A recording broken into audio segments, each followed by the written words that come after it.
Thank you so much. It's a real great pleasure to be here, and I'm a great admirer of Juliet Shore, and it gives me an opportunity to say thank you to her, and also thank you to all of you for showing up. And this is not a joke. I'm not sure I will be able to do this talk because I feel a little bit lightheaded, and it may be that I have a touch of food poisoning. So you just stay with me, and if I start vomiting, look the other way. We have a bucket here. Right, so the first slide is very simple, but it's not as simple as it looks. We're not just dominating the world, but we are the largest geological force in the planet because we're changing the atmosphere, the oceans, and the complex web of species that makes life on Earth with the orange question on climate change. Creating global risks, of which climate change is just one, but the biodiversity extinction may be at least as serious, perhaps more, as well as the clean water scarcity and life in the oceans, which is going extinct. And the question becomes whether we can avoid our own extinction. Everybody thinks about it, but they don't know what to do, so they stop thinking. But I'm going to get into that. And you heard it from other people in this meeting itself, that time is not on our side. There is an urgency with which we're called to respond to the climate question. And the reason is that these catastrophic risks are not reversible. They are the first time that we face them. And furthermore, unless we take certain actions, and very, very soon, it may not be possible to stop. The global sea level rise threatens the survival of 43 nations, small island states. The polar caps are melting. We have record-breaking tornadoes, floods, droughts, and devastating fires, for example, in Australia, the oldest continent. With the UN saying in 2011 that there are 30 million climate migrants, and with the Pentagon, the US Pentagon, saying that climate change is perhaps the #1 national security risks. And the oceans, as I said before, they are the origin of life, all sorts of life, including in the sea vents, and they're going extinct. So naturally, we ask whether we are next. We need action now because we procrastinated too long. And, lest we forget, let's remember that 20% of the world population live in the rich nations that originated most of the emissions, the overwhelming majority of the emissions, and now close to half. And within that, it is electricity, the energy from fossil fuels, the energy, the power plants, that generates almost 50% of the emissions. And 90% of that energy is generated by fossil fuels. These are fossil fuels power plants. Wait, it is a $55 trillion infrastructure, according to the International Energy Agency, and therefore it's not something that you turn on a dime. It's difficult, and it's lengthy, and it's really major. $55 trillion, the size of the world economy. Clearly, in that situation, only clean energy can be the solution. And just to understand, a country as resistant as the United States has now laws to decrease stationary sources, which are those power plants, emissions by 30%. And of course, there was a legal challenge, and it was ratified. This is leading to what's called the Anthropocene. So thousands of years from now, if a Martian came to the planet, they will see in the rocks that something happened here. The change we are producing is going to be documented in the rocks. It's geological. And for that reason, the geologists call this new era the Anthropocenes, with anthropos, of course, meaning us, humans. following the Holocene. And according to the geologists, I have been saying this for a while, but it turns out the geologists themselves give the starting date to 1945. What happened in 1945? That was the end of Second World War, the beginning of the peace period, and the creation of the Bretton Woods institutions that you may know more colloquially by the International Monetary Fund, the World Bank, the International Bank of Reconstruction and Development, the World Trade Organization, the first international financial and economic institutions the world ever saw. Conceived by Keynes, but realized and led by the United States. They led to the globalization of Western economics, and that is what I want to talk about. So I want to give you a very brief history of Western economics, and I think it's summarized by saying how an individualistic frontier society grows interconnections and the global commons. So far, Western economics, as you know, is based on markets, trading, and it is very individualistic because we are doing the economics of the individual, satisfying individual needs as if the rest of the world did not exist, lacking connections between people, lacking connections between the economy and the environment. When you read an economic newspaper or magazine, you rarely hear about the impact that this is having on the environment or vice versa. Lack connection across generations. We rarely think about the future. In fact, we discount the future, exponentially discount the future, and that, in fact, is what Charlene Koopmans called the impatience axiom. That means that we take a fixed discount factor so that exponentially what happens tomorrow and the day after, etc., exponentially decreases in value until it disappears. Yet sustainable development requires building connections. Why? Because humans dominate the planet, and for the first time in recorded history, following an era of rapid globalization since 1945, we dominate planet Earth, connecting and changing the atmosphere, the bodies of water, and the complex web of species that makes life on Earth. This means natural resource limits that are coming very close to our face and can't be ignored. As we reach natural resources and environmental limit, the survival of humankind is at stake because we need to survive. We can't survive for more than a few weeks or months without food. We can't survive for more than a few days without water. And we cannot survive for more than a few minutes without air. And yet, we are destroying the clean air, the clean water, and our food. So the question to all this is whether Western economics can adjust, whether markets can become sustainable. So this is a humble slide. This is a good joke, actually, but because I'm not feeling that well, I will leave it to you to decide whether it's a good joke or not, but how to do it. Normally, I make good jokes and people laugh, but I'm not feeling totally well today. I just wanted you to know just in case. So the changes needed in order to implement sustainable economics are change economics, change the notion of GDP, so we measure economic progress differently, and change international law.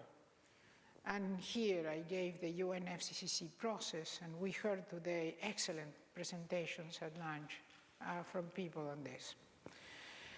Now, you may think this seems impossible. By the way, it may be impossible, but I want to say it's not impossible. We may not do it, but it's not impossible. We can do it. And I want to talk about the Kyoto Protocol of the United Nations, because although it is international law, and it won't cease to be international law, at the end of December of this year, the limits on emissions that it created expire. Not the protocol, not the law, but the limits in the appendix of the protocol expire. And those limits are the basis of the carbon market, as I will explain in a minute, and it is international law since 2005. And I want to tell you that on the 24th of September, just a few days ago, we have the adoption of the carbon market by the Chinese. 1.3 billion people are now adopting the carbon market. Until then, even my friends were saying they don't think the carbon market can survive. But all of a sudden, with the adoption by China, everybody's changing their mind. There's a lot of people adopting the carbon market. So I will talk about why is this happening, why is the carbon market so powerful, why it will happen, how it can help, and what you can do yourself. And before I lose this, before I lose you, if you want to know what you can do yourself, reduce or stop eating meat. Meat production, transportation, distribution is between 18 and 25% of all global emissions. So if you want to do something that can have a radical effect, stop eating meat. It happens also to be a very unfriendly thing to do to the creatures that share this earth with us. So I wanted to talk about the carbon market and say, what do I mean by the missing signal? And why do I say that it provides the missing signal? And, step by step, build this up. Well, first of all, the first sentence there says that if we destroy all the trees in Massachusetts and we convert them into toilet paper, the GDP will increase in value and we detect significant economic progress in Massachusetts. And yet, I don't think anybody would consider that significant economic progress. Incidentally, just to be totally clear, I have nothing against toilet paper. Actually, this is one of my best jokes, so I'm glad that you laughed. It's true, I don't have anything against toilet paper. But the point is that the reason the GDP increases and detects economic progress is because toilet paper has a market. And the wonderful, extraordinary services that trees provide and products by themselves, they don't have a market. So a standing tree doesn't have a market. A dead tree converted into toilet paper has much higher value. I call that the missing signal. There is something wrong there, and I use the missing signal because I think of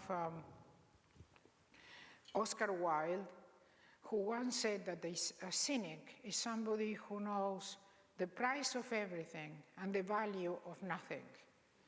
And I think that is true applied to economists. Economists know, we know the price of everything and the value of nothing. And the Oscar Wilde moment has come now where we have to try to line those up. And lining values, our values with prices, okay, the Oscar Wilde moment, that is the carbon market.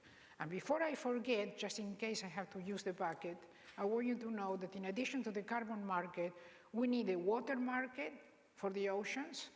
I can tell you what it looks like. I publish books on this. And we need a market for biodiversity. And in all cases, the result will be a transformation of capitalism and a transformation of what we call economic progress. Because a nation that has live forests, clean air, clean water, and biodiversity will have more GDP, will reflect more economic progress than the exact same nations that is not doing that. So why does the carbon market provide a missing signal? How does it do it? This I already mentioned that, which is that the way the market works is you put limits on emissions nations by nations, which expire, as it turns out, at the end of this year. They were an extension of the 2012 limits. The limits, not the protocol. But once you establish limits, then those who are above the limits have to buy the rights to emit from those who are below the limits. And in doing so, a price gets established. The issue here in establishing those limits has been continuously debated every December. And this December is not going to be any different between the rich and the poor. Who should abate? Who should establish? Who should put limits? Because Tony Blair once says, the problem of climate change is that putting limits on emissions is putting limits in economic growth, because the emissions come from power plants, which are energy, and energy equals development.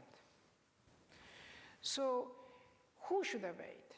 The rich nations of the North, 20% of the global population that consume most of the world resources and have emitted most of the emissions until now in their process of industrialization, or the 80% of the population, the poor nations of the South, who actually today are extracting most of the resources, exporting them for consumption in the rich nations, but could cause most risk in the future.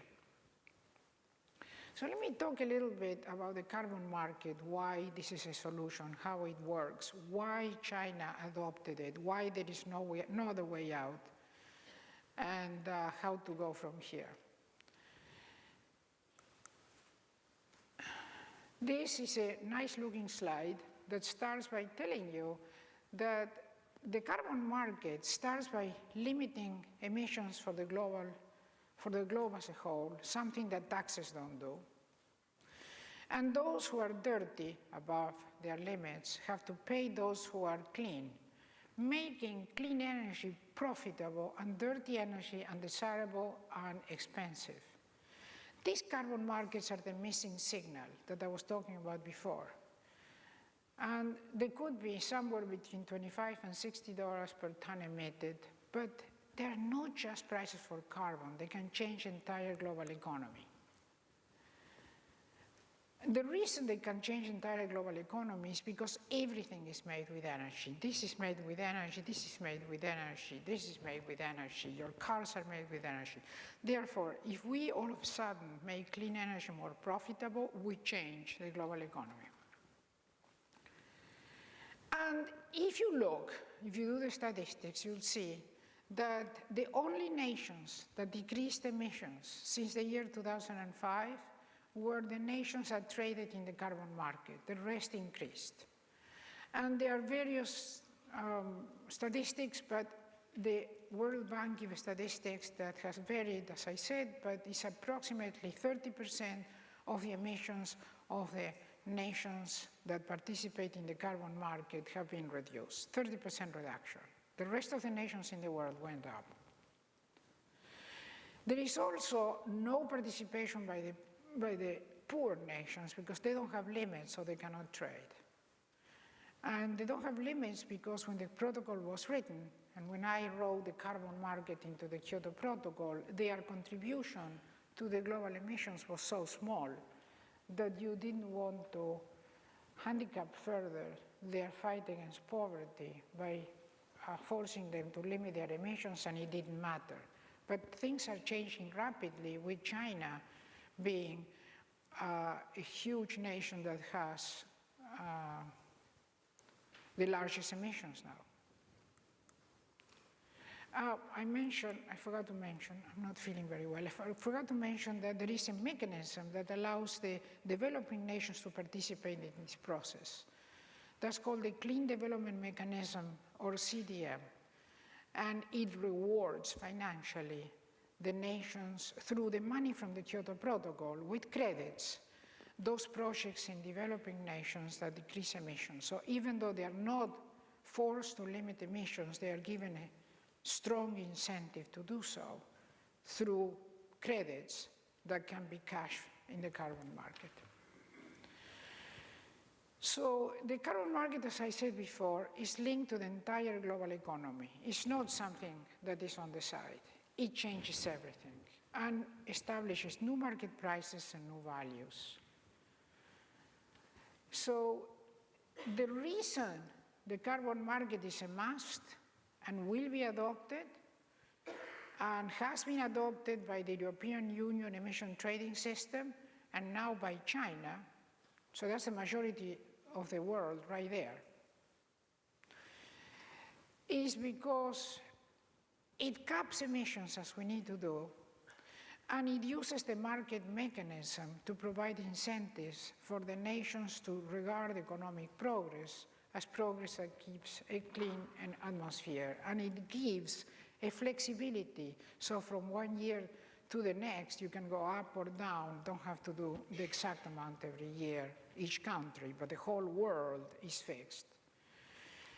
Actually, I have published books on this with some of my colleagues, that it is a different type of market. It's a market that combines equity with efficiency, something you never saw before, because when you study economics, you study market with private goods, not with public goods. And this is a market, the carbon market, for a privately produced public good, global public good, very important. These are the markets of the future. The markets for biodiversity, the markets for water, the markets for the atmosphere, for use of the atmosphere, the markets for using the global commons are markets for privately produced public goods for which we didn't do economic theory before, because we were thinking of public goods as produced by governments, and these are privately produced. And these are markets that join efficiency with equity and will transform capitalism. They will. As they emerge and they succeed, they will transform capitalism. So I have a positive answer to the question I asked before, whether markets can be sustainable. The answer is yes, they can. Yes. But the new markets are very different from the old markets. So although capitalism can become sustainable, it will be a different type of capitalism based on different types of markets, like the ones I'm talking about now. Where are we now? What comes next? Green capitalism. And I wanted to say that I want to explain how we can change the economy and we can change international law by means of examples. The first example was the creation in the 1970s, when I started working in this topic in Argentina, in the Bariloche model, to answer the MIT model that was called Limits to Growth, that essentially was trying to say, as the title indicates, that there was a limit to the growth of the developing nations, because if they try to develop, they will destroy the resources of the planet.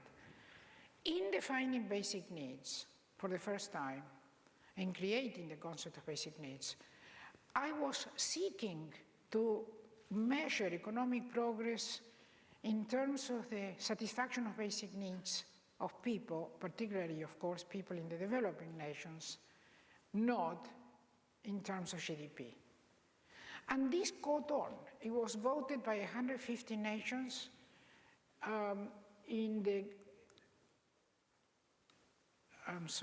It was voted by 150 nations in the Earth Summit in Rio de Janeiro in 1992 and became the foundation of sustainable development.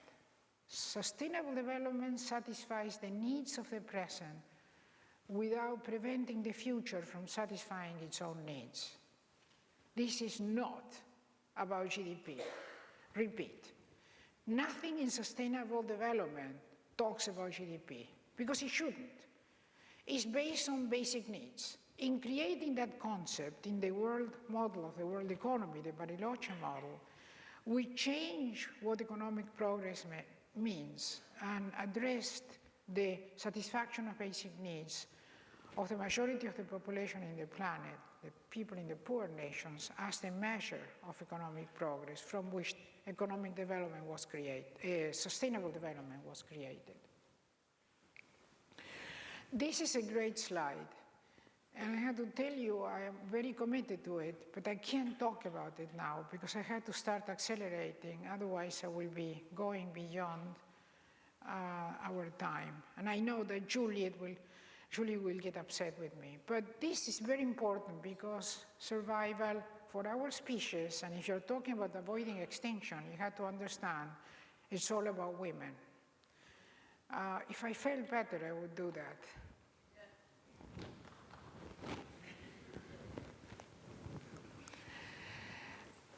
The question is what to do. As I said before, change international law and change economics, and we just have to do it for the survival of our species.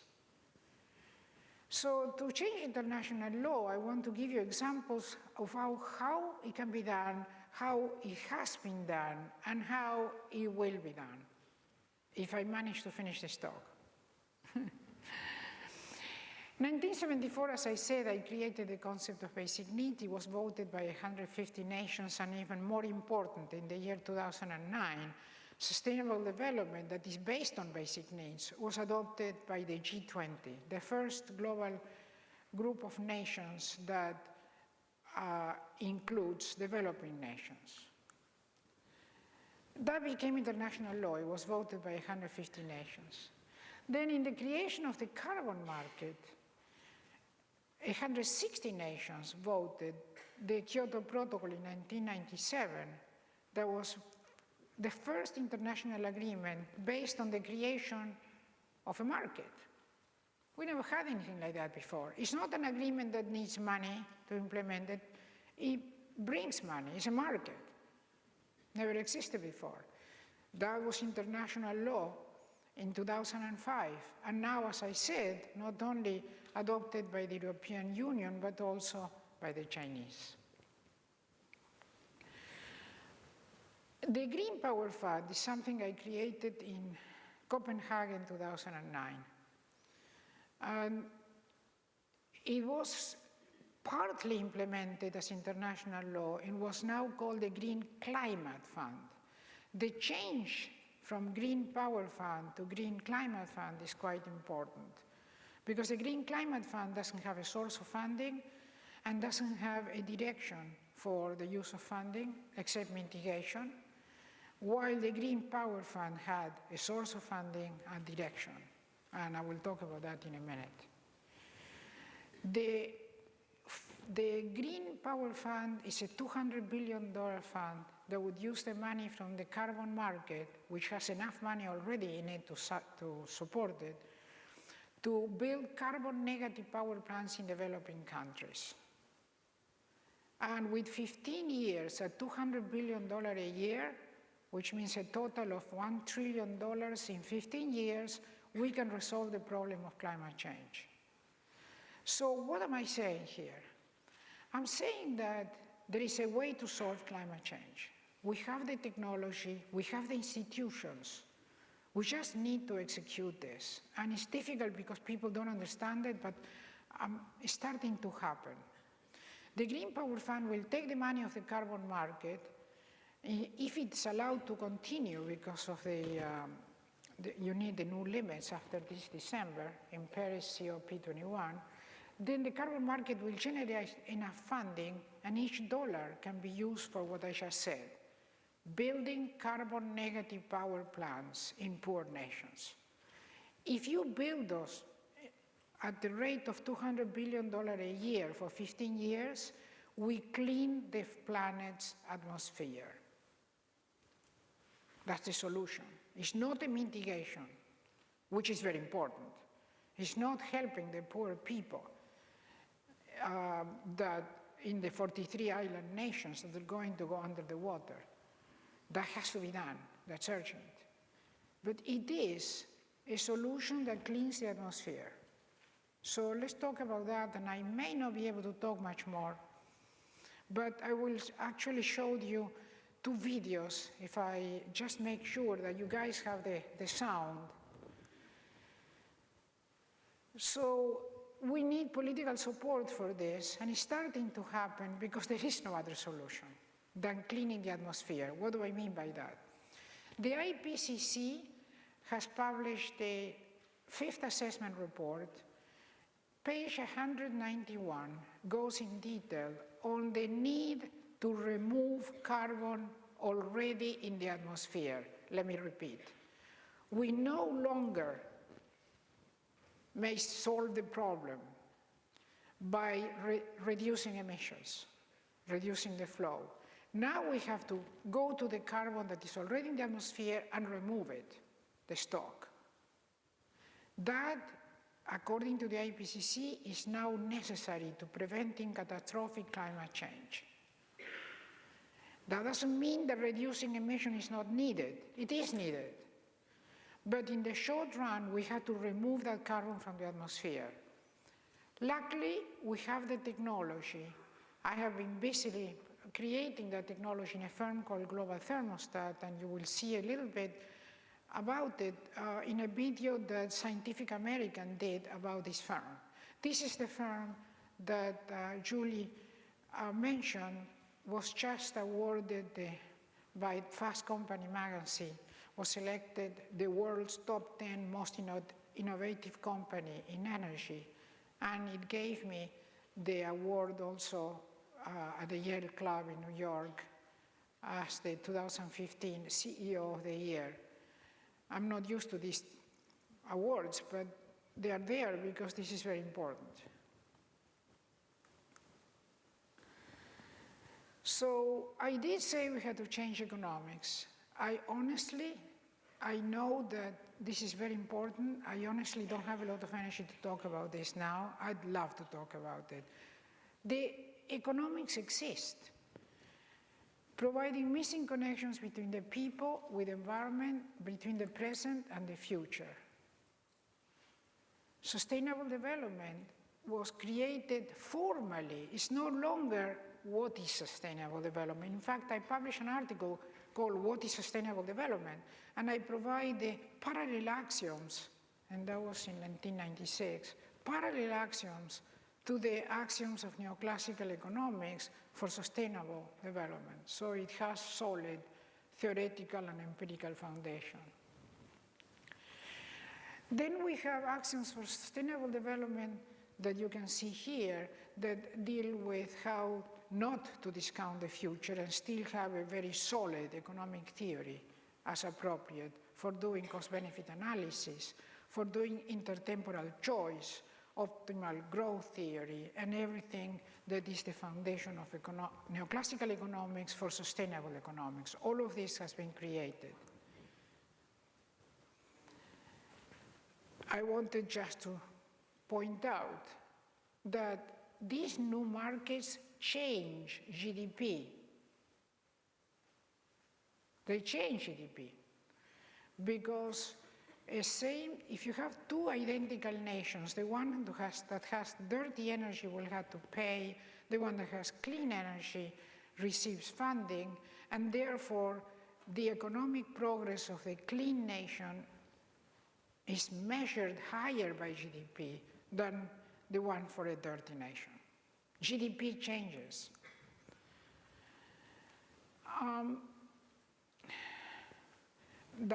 You can read it. With the carbon market, two identical nations, one that uses clean energy is more successful in terms of GDP than the one that doesn't. And these new markets change capitalism. So this is the tail that wags the dog. I asked the question, can markets become sustainable? The answer is yes, but there are no markets. So these are markets for trading the rights to use the global environment and put our limits on our ability to do so. These new markets measure GDP differently, measure economic progress differently, sustainably, and it is more about the sustainability of the human species than the immediate profits. This is what I call green capitalism in the 21st century, and these are the items that define it. There is an international law and economics both provide the basis, theoretically and in practice. There are new markets There are new forms of growth theory, cost-benefit analysis, new measures of GDP, and new international law.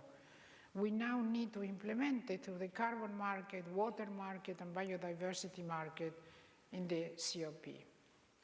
And the type of economics that we are now going into, if we're going to survive, is economic that goes from maximizing profits to economic progress that ensures the survival of the species.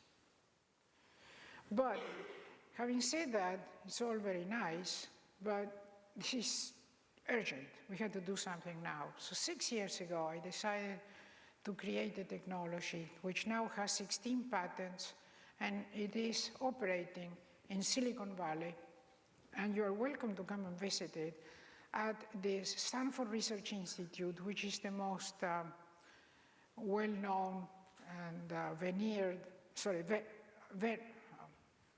respected technology campus in Silicon Valley, SRI, 333 Ravenswood Avenue. You can see the technology operating there, has 16 patents, has used $30 million, and it now has commercial contracts that is delivering on. This is a picture of that technology. As it is, you can see it. You can go to SRI and see this operating. It's 10 feet by 15 feet by 35 feet high. And it's cleaning a power plant, but it's also carbon negative. What do I mean by carbon negative? That you attach it to a power plant, and the power plant not only produces electricity, but at the same time cleans the atmosphere. That turns around the equation, where more growth no longer means a dirty atmosphere. Now you can have more economic growth, more energy for economic growth, and clean the atmosphere, seriously do so. And I can show you the numbers on how to do that. This is from the IPCC path for the future. I have worked as the US lead author for the IPCC, and the IPCC now recommends this type of technology. In fact, it's the only technology that exists right now at this level of maturity for cleaning the atmosphere and removing carbon from air profitably. Closing the carbon cycle makes coal plants carbon negative. And these are the steps. This is a graphic of what you saw before. On the top position is capturing, on the bottom position is releasing the CO2. The CO2 is then used for very valuable markets. It's used for beverages, Coca-Cola, food, dry ice, McDonald's. It's used for enhanced oil recovery. It's used for synthetic fuels, for the production of plastics, production of graphene, for a very large number of applications, and you're going to see more of that soon. This is the first pilot plant that was constructed in 2010. This is the second one that is taking CO2 both from air and from a power plant. These are the companies, the top companies in the world that are our partners. The largest chemical company in the world, BASF, Corning, the largest producer of monolithic convectors, SRI International, as I said, where the internet was created, 333 Ravenswood Avenue. Come and see it. It's very close to Stanford University in California. And these are examples of applications. I'm going to accelerate here about closing the carbon cycle because I want to tell you that this type of technologies help to create green capitalism, and I want you to see this too. In the atmosphere, carbon dioxide is a potent greenhouse gas, and as CO2 levels rise, we're inching ever closer to catastrophic climate change. But here on the ground, carbon dioxide is a valuable commodity in multiple large and emerging industries, including enhanced oil recovery, synthetic fuels, and industrial gases. The market for CO2 on Earth is nearly $1 trillion. CO2 is in high demand and increasingly short supply. Global Thermostat is commercializing and has built operating plans of a multi-patented technology that economically captures and concentrates CO2, enabling its profitable sale and reuse, making money while reducing harmful emissions, cleaning the atmosphere, and helping to close the carbon cycle. GT is the first and only company that can capture CO2 from both industrial smokestacks and also directly from the air, and it can do so at remarkably low cost. Recently, the UN found that capturing CO2 directly from the air, as Global Thermostat does, is the only way to avert catastrophic climate change. In short, GT turns pollution into cash, transforming carbon dioxide from a global liability into an immensely profitable asset. It accelerates the transition to a renewable energy economy.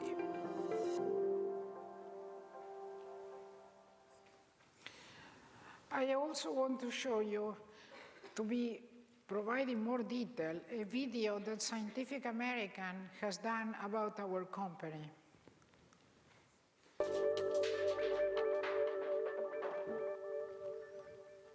Carbon dioxide. Carbon dioxide. Greenhouse gas, carbon dioxide. CO2 is the gas everyone loves to hate. Levels not seen for 2 to 3 million years. Scientists tell us if atmospheric CO2 continues to rise, our lives will change and not for the better. But capturing it at smokestacks or from the air is extremely expensive, unless you can reuse that CO2 to make a profit. Peter Eisenberger is a researcher and inventor who views CO2 as a great opportunity. He's the chief technology officer of my company. We're all made out of carbon. We make our energy out of carbon. Very famous. It's really a very positive molecule, and the problem is we're not managing it right. It already comes in quite handy. We use it in fire extinguishers, dry ice, and of course, soda. For decades, oil companies have used this gas to create more fuel, pumping CO2 underground to squeeze more oil out of wells that are drying up. Now a new breed of entrepreneurs believes we can use CO2 emissions as a raw material for a wider range of products. One of the major goals is to create new forms of energy that have no carbon footprint. One process would inject CO2 into a type of underground brine methane aquifer, which would force methane to the surface where it could be collected and sold, while the CO2 remained underground.